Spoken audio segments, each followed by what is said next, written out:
Hi everybody, welcome back to the Feynman technique. So today we're going to find a closed form expression for this integral that we have labeled I of t. So our first step is to differentiate on both sides with respect to t using the Leibniz rule for differentiation under the integral sign, which says that we can just pass the derivative inside the integral sign as a partial derivative. So if we apply the partial to the logarithmic term in our integrand, that's uh, just this part right here. Um, you'll notice that this part down here, this x squared plus 1, is constant with respect to t, so we don't care about that. So we differentiate the logarithmic term with respect to t, and we get this. So now our integral is just this. All right, and that simplifies to this, which we can decompose using partial fraction decomposition. If we set that integrand equal to a over x squared plus 1 plus b over x squared plus t squared, and then solve for a and b, we will decompose it into two separate, easily solvable integrals. So here we go. From there, we get 2t is equal to all this, and then we can let x squared equal negative t squared and x squared equal negative 1 to easily solve for a and b. All right, and what we get if we do that is that a is equal to 2t over t squared minus 1, and b is equal to the exact negative of that. All right, so plugging that back in, and we have I prime of t represented as two easily solvable integrals multiplied by a constant.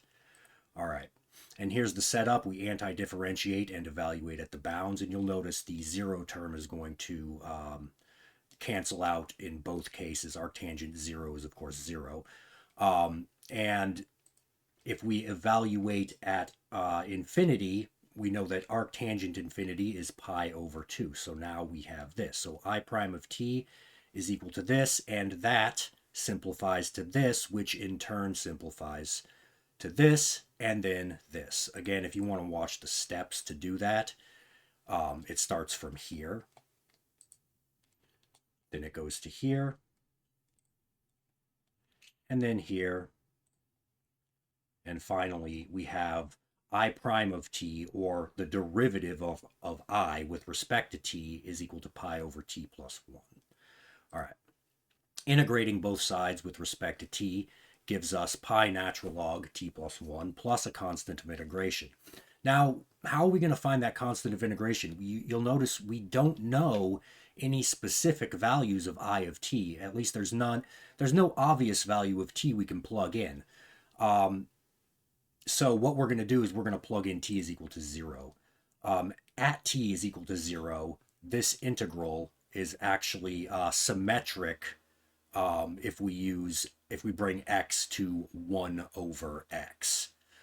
Meaning, make the substitution u is equal to 1 over x, split this thing up into two separate integrals, one going from 0 to 1 and one going from 1 to infinity, and apply the substitution to the second one. And you'll end up with this integral it being equal to the exact negative of itself, meaning it has to equal 0.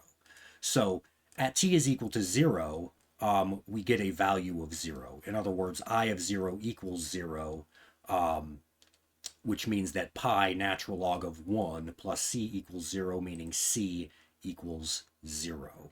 I hope you followed all that. So yeah, we have c is equal to 0, so now we plug that back in and we have our final answer. So there you go, guys. I hope you enjoyed that, and we will see you next time.